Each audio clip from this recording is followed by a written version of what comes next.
the data control and ownership. Then we've got Tennessee Realtracks, and then NAR agrees to pay 52 million, and then a couple of other things.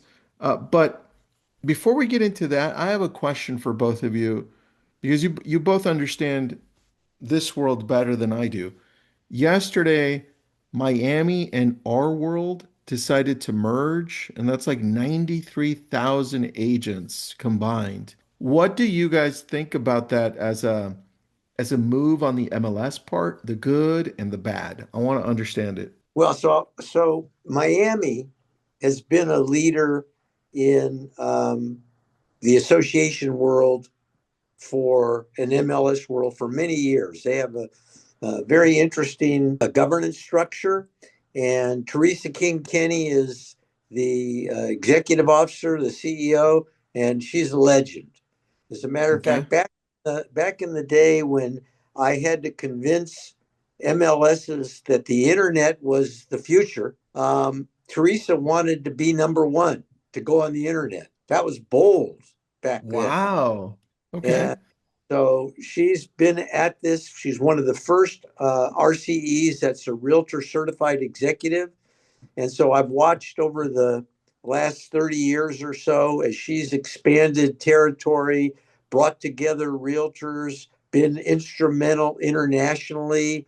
And so it doesn't surprise me at all. And of course, consolidation can typically make a lot of sense monetarily and as well as from a convenience perspective for brokers and agents.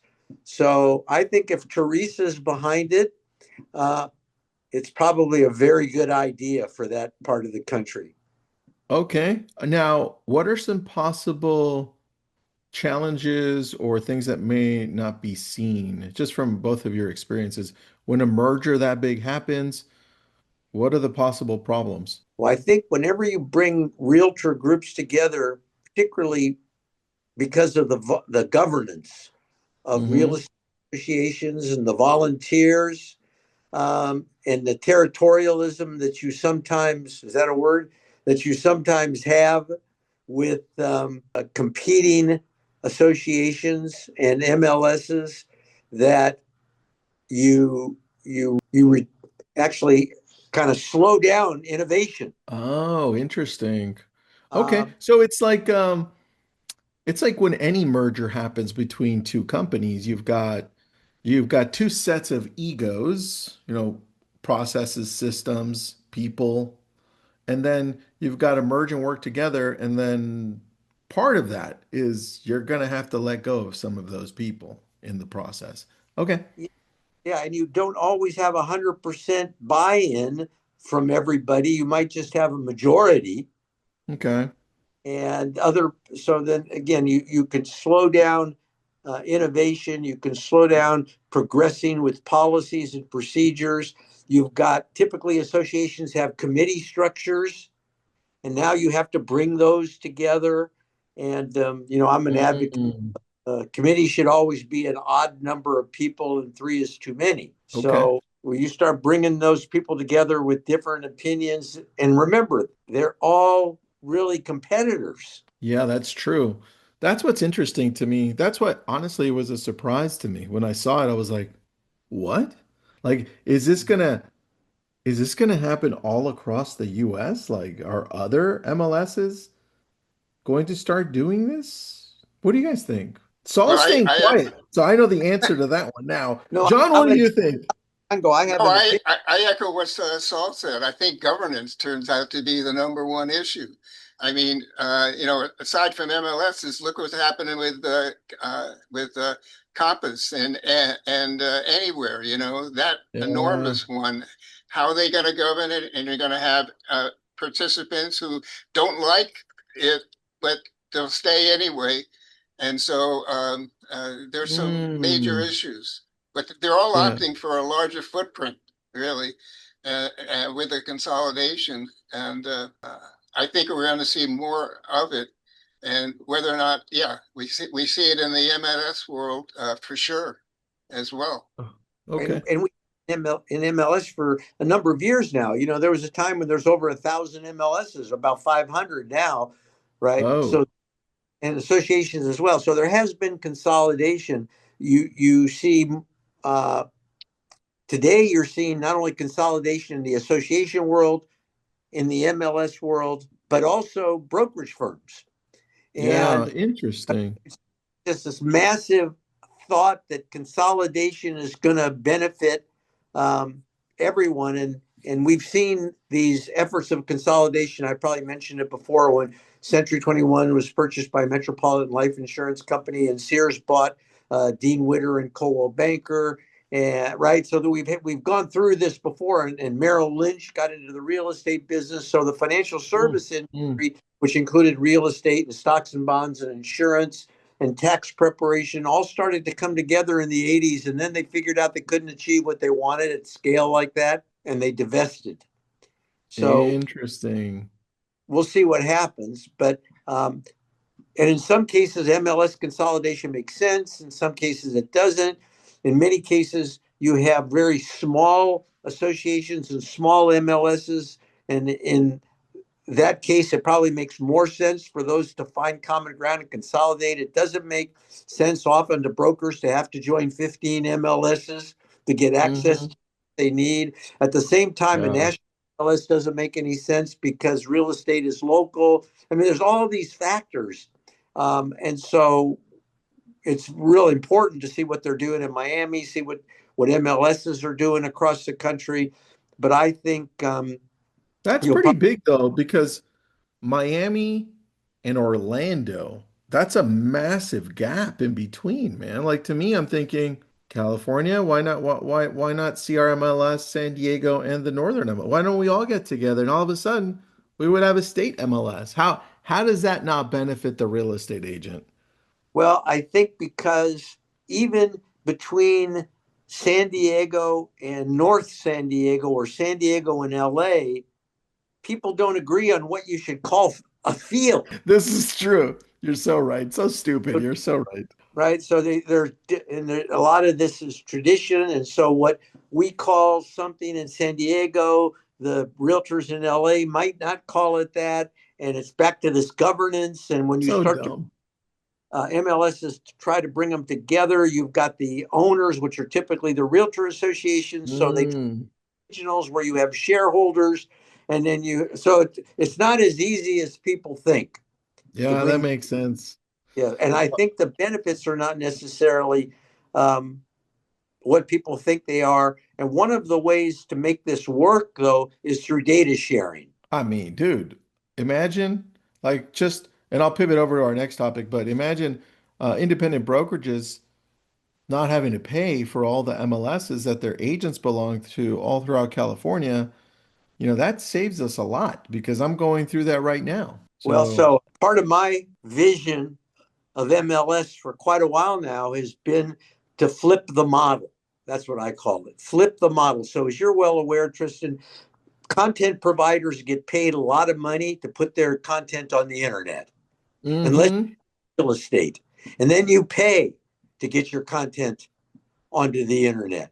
So, what if Yep, we could yep. figure out ways to monetize the data through the MLS and could start to drive the cost of MLS down to change it from a subscription model to a model where we're able to monetize institutionally to the secondary money market and to the big Hmm. institutional players, the hedge funds, and even locally to if we could create customized data feeds. I had this conversation with John today because we can now do this in San Diego.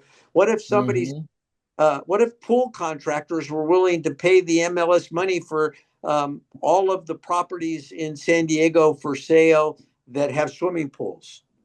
What if the roofing contractors were willing to pay for the data of all of the properties for sale in San Diego that have roofs that are over 20 years old, that shake shingle that are over 20 years old? I mean, there's lots of ways as we look at monetizing the content moving into the future that could begin to change the model from a subscription model to being able to monetize data so the MLS becomes it is the single source of truth for what's available. and then figuring out ways that are advantageous to and not disadvantageous to the people who bring the data, the brokers and agents, in such a way that we could generate enough revenue to cover the cost of the MLS. So is that part of the breaking news that you've got, or is that after? Are we going to talk about that after? Well, John? Well, so yeah, SDMLS and the other thing, or maybe we should touch on NAR first. What do you want to go to? You tell so me. Well, if you're looking for updates, we heard a surprising one where NAR just joined in to propose a settlement in a case. It was a $52 million settlement offer that they made. NAR was not a defendant in that suit, but they've joined in to come up with a plan to protect all realtors who are involved with a lawsuit that involved buyer broker commission. And we have been following for a long time a buyer broker commission lawsuit called the Batten case, Batten 1, Batten 2, which Yep. is which is pending, but it's still not a certified class action suit. All right. But the newest one, the Tuccori case, Tuccori, however you pronounce it, was been filed, and NAR went ahead and joined that and has proposed a settlement, $52 million, and it would cover all realtors. Now, if you recall the NAR settlement earlier in the Sitzer-Burnett case, that Yeah. one covered all realtors except for those brokerages who had revenues in excess of $2 billion. In other Yeah. words, those people were carved out. Well, this new settlement applies to all realtors, regardless of the size of the firm and the brokerage. And so it's an interesting move that NAR made, because there was a parallel case. We mentioned the Batten case, which has already gotten its own settlement from Keller Williams for $20 million. So Yeah. now you've got the two, and what NAR proposed is that somehow the suits be joined. They said, let's finish with this current settlement with Tuccori, and then we'll bring in how it's going to apply in Batten if they decide to go along with it. And one key point is the one that the NAR has, the $52 million settlement that applies to all, is different than the Batten case, and it will require that any new buyer wanting to join in has to opt in. They have to opt in. Now, the difference Got with it. the Batten case, which hasn't been certified, but they're closer to getting certified, is if they use that theory, all of the brokers, buyer brokers, would be eligible. They don't have to sign in. It's an opt out. They would have to opt out. So Oh, interesting. the interesting strategy that NAR used is they're trying to argue that everybody get included in the Tuccori case because the pool of buyers have to individually opt in. Whereas if it's under the Batten case, if it gets certified, then all of the realtors don't have to opt in. It applies automatically then. So They can have to can opt out. can one of you help me understand this? Because it looks like now NAR is being proactive, like significantly proactive. It's like, wait a second, there's a case that might affect us in the future. Why don't we get ahead of it, reach out to them, say, hey, can we be part of this and pay an amount? Here it is. So you don't have to come after us in the future. Is that what happened? That's yeah. what happened. It's down to an opt-in versus an opt-out. And it favors NAR if it's an opt-in, Of because the course, pool of dude, buyers would be much massive. less, right? So Yeah, So significantly better. It saves money all across. And why would the court not agree to something like this? so first of all, is this what we're going to start calling it? Tuccori? Is that the way you pronounce it, John? No, no, Tuccori? hold on. It's It's So, Tuccori. It's You have an Tuccori. Hold on. Irishman trying to tell you how to pronounce it. I can't do it. Hold on. Hold so on. Let me. I Give me a so second. the Sitzer case, because I think you're onto something, Tristan. The Sitzer case, that was in Missouri. That was the sell side. That's where Yeah. the Yeah. settlement was $454 billion because the Yeah. the case itself was like 1.2 billion, tripled to 4 billion, and NAR settled for 454 million, but it didn't include brokers that made over 2 billion in commission. So that was the sell side. Well, then, you Yeah. Yep. know what? If it were true on the sell side, then it's also true on the buy side. So if sellers had to pay commissions that they shouldn't have paid, maybe buyers ended up paying more for property than they should have paid. And that's the Batten case. So Batten is the buy side equivalent of Sitzer. And so Okay. then what NAR said, and the projections on the damages there are like, I'll just make this up, but much bigger, 10 times what they were in Sitzer. Much That's bigger crazy. than the Sitzer. So then you got this Tuccori, however you want to pronounce it.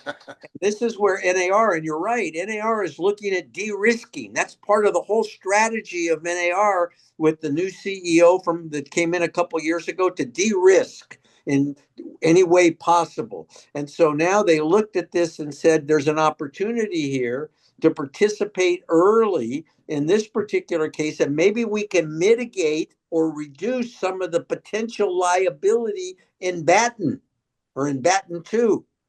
And so I think you're right. NAR is looking for a way to participate. And as John said, they're not saying everybody except the people that made over 2 billion. They're saying everybody, and they're saying MLSs. And so we'll have to see where this goes. But I think from a legal update perspective, this is something for people to keep their eyes on. Yeah, I agree, man. That's pretty crazy. And I like that NAR is actually being extremely proactive here, right? So that Yeah, that can save a lot of money. That's all good. awesome. All What was good. it? Oh, yeah, I agree with you. All right, let's go to then the next one, which is Tennessee Realtracks claims brokers are the owner of their MLS data. So that's an interesting point. While they said that, and Stuart White's an old friend of John and me. As a matter of fact, we did the strategic planning facilitation for the Middle Tennessee Regional MLS 25, a long time ago, many years ago. Hmm. And so this is a very important point. And so it kind of ties into what I had been talking about earlier. Yes, brokers own the data, their data. But you have to keep in mind that if you truly want to monetize the data, the value's not in the individual listing data. The value's in the compilation of the data. So we've always said brokers own the data, MLSs own the compilation. If you want to take that data to market and make money, Tristan, you're going to have a hard time selling the data on one of your listings on a by Yeah. listing basis. But if it's all brought together, if there's a national footprint or a major local footprint, now that data's got value. So it's not new to say the brokers own the data. We know they own the listing. So now there are people that would argue, they'd say the seller owns it. We don't want to go there right now. So yes, the broker owns their listing data, but the value, if you truly want to monetize it, that comes through the compilation of the data. That's the MLS. And can the MLS successfully take that data to market, find markets, particularly in the age of AI, and create enough revenue so that you can abandon the subscription model and that the data can cover the expense of the MLS. Now, one of the ways to be able to do this, and this is the big news for us, is to be able to create customized data feeds on the fly. Oh, you want to buy 12 MLS, you want to buy 12 fields for your app that you're creating, or you want to buy swimming pool data? Well, to be able to create customized data feeds on the fly, that's a valuable tool for an MLS. And to have it via API, application programming interface, to have it hosted in the cloud with Amazon Web Services, to be able to track it, all that's really valuable. And so one of the things we've been able to do here at the San Diego MLS in a partnership with Realty Feed, a technology company, is create the capability to deliver, transport our data via API and to be able to create customized data feeds. And that will Dude, help that us. customized data feeds would be awesome. We now have the capability to do that. And how does it Okay. relate to billing for the consumption of that Well, so Yeah. this feed? platform that we use is called MLS Router. And it's actually important that people start to look at and learn. I call it the language. John wrote the book, The Language of Real Estate, but the language of data. And so, what is a data feed? What is a data payload? What is a data license? What can you do with the data besides display it? You can create derivative works from it. And so, when we look at this language of data, what we've kind of got trapped in a data licensing language that revolves around IDX, Internet Data Exchange, Mm-hmm. is a way for brokers to share data. It actually started, we called it broker reciprocity, IDX. And all data feeds are not IDX. All data payloads are not IDX. All data licenses are not IDX. IDX is a particular data license where brokers are entitled to get this feed that has this payload that can be used for display, for marketing. Now, what happened Mm. in 2008, the National Association of Realtors and the Department of Justice agreed to something called a consent decree, Mm-hmm. which avow a virtual office website, whatever you could do in a bricks and mortar real estate office, you have to be able to do in a virtual real estate office. And so, Oh, hold on. So I have a question about this one to both of you because there's a distinction between the IDX feed and would it still be called the VOW feed, the VOW feed, or is that now called a feed? yeah, so a feed, it just is like, I explain the feed, I say it's the pipe. Okay, And, so the IDX feed, and it's so a pipe. what Boom. goes in the pipe? A payload. Here are all What the listings. Here they are through the IDX. Boom. or And or what? IDX might just be 20 fields. So Okay. IDX, the payload is determined by the MLS, and it was designed for advertising. And And so what about the VOW, the VOW option? the vow, that's everything. That's everything, right? So if I have to be able to do in my virtual office whatever I can do in my real office, I need all the data. So a vow feed, the payload in a vow feed, the vow license is everything. As a matter of fact, you cannot, because of this settlement, which expired in 2018, but nobody's willing to challenge the Department of Justice at this point. So we all adhere to this. You cannot opt out of a vow. You can opt out of IDX. You can say, I don't want to give my data. It has to be a blanket opt. I don't want to give my data to all the other brokers. Okay, Hmm. you out of IDX. You cannot opt out of a vow. And so if you don't want your data in a vow feed, and remember, that's just the license, the right. If you don't want your data, all of your data going out in a vow feed, then don't put it in the MLS. I mean, that's the bottom So, line.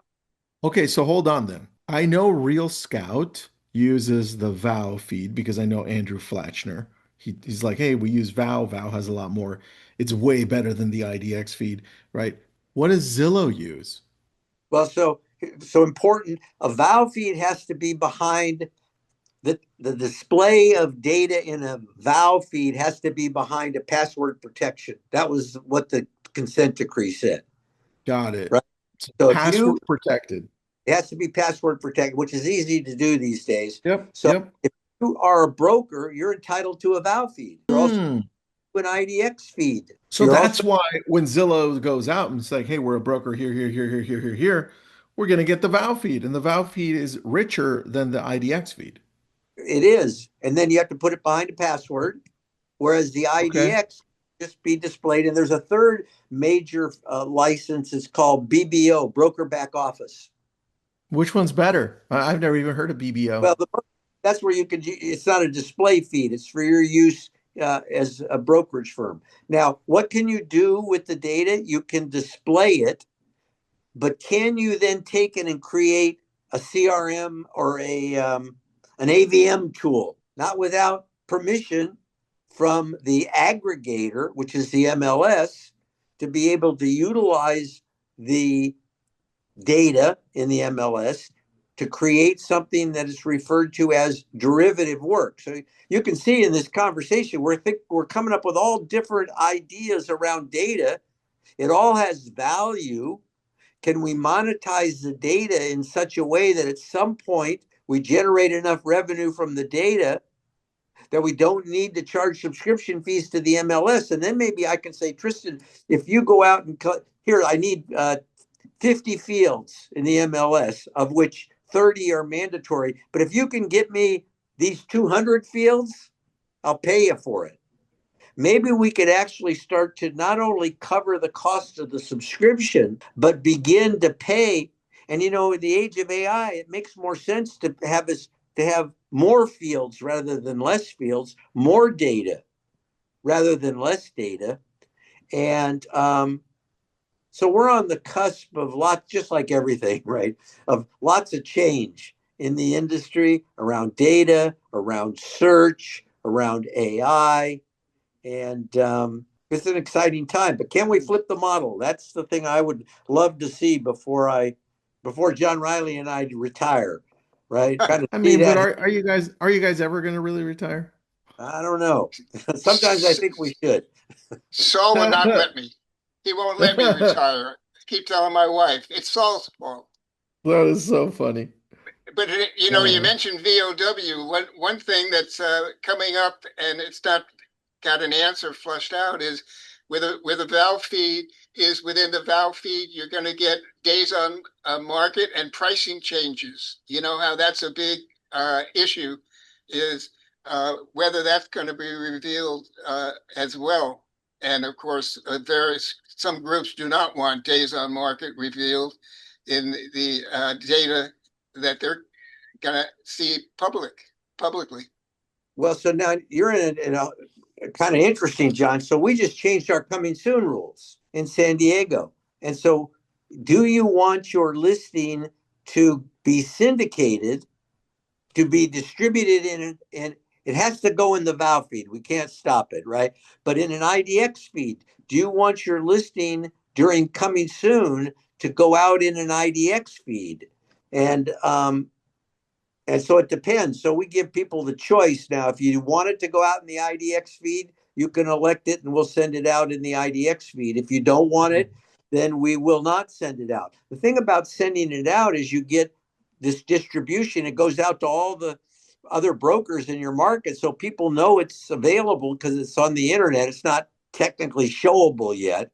But this does create a little bit of an issue because there are some people that don't want days on market. But if you've included it in an IDX feed, the people who receive it, they know how long it's been on the market. And so what are their numbers going to reflect? And might they be different than the numbers that appear in the MLS? Because MLSs can adopt this rule that says if you put it in coming soon, when you go active, the days on market timer will start over again. And also, you have the option, MLSs have the option to set up their coming soon rules so that if it's in coming soon, you can change the price. But when you go active, it resets the price and you don't see this pricing history. And now that brings in another issue about transparency, and we'll get into yeah. more into that. But that's your choice, right? If you're the broker, there are many things to consider that people really never thought about before. Yeah, that does change it, but I think it comes down to transparency. We're in a world where I feel like transparency is important and it should keep going that way. But we're getting a lot of pushback on transparency just on certain tech too. I mean, and I don't know where we end up, but I thought at one point we were heading in a good direction. But now you look at how AI is working. Um, some AI companies are less transparent. And then you watch what happened now with TikTok. Now that the US government owns part of it, it's become less transparent. And that's just from my end, from what I'm watching. That's reality. And there are other companies too that are becoming less transparent. That means there could be a trend that's shifting into going away from that because Compass wants to take us away from, hey, let's show everyone days on market because it goes against negotiation for real estate agents and the seller. But I think we're all heading in the wrong direction. Like, I want to have as much information as possible to be able to make the best decision possible. So it depends on your point of view, huh? If you're the buyer, Yeah. then you want to know how long's it been on the market? Have there been price changes? If you're the seller, you don't necessarily want that. I mean, right? It's just point of view. Whoa, hold on. If you're the seller, you don't want it on selling, but you want it when you're buying. Yeah. Right? So yeah, for sure. Yep. That's funny. It's funny. Double standards, man. Double standards. Yeah, All right. Anything else? John, anything that's where else? that's where we get into the old thing of is it seller's choice? Is the MLS the seller's choice, or is it the buyer's choice? It's the different viewpoints, right? Yeah. It should be consumer choice, right? What's good for both? Yeah. Well, Exactly. but you're right. So now, who gets to decide that? Mm. Well, typically it would be the DOJ, but I'm not sure they're consumer friendly right now. So, Be careful what you wish for. yeah, that's true. And then they would come after NAR, and then it's a complicated situation, guys. This is why we still have a podcast. Well, so this is probably the last thing we'll talk about: the decoupling that uh, resulted from the Sitzer case, where the buyer's agent and the seller's and the listing agent's commissions were decoupled. The consumer groups that were behind that and the litigation kind of was based on, they actually believed, we never did, but they actually believed that somehow this would affect affordability, that if you could, it would drive commissions down.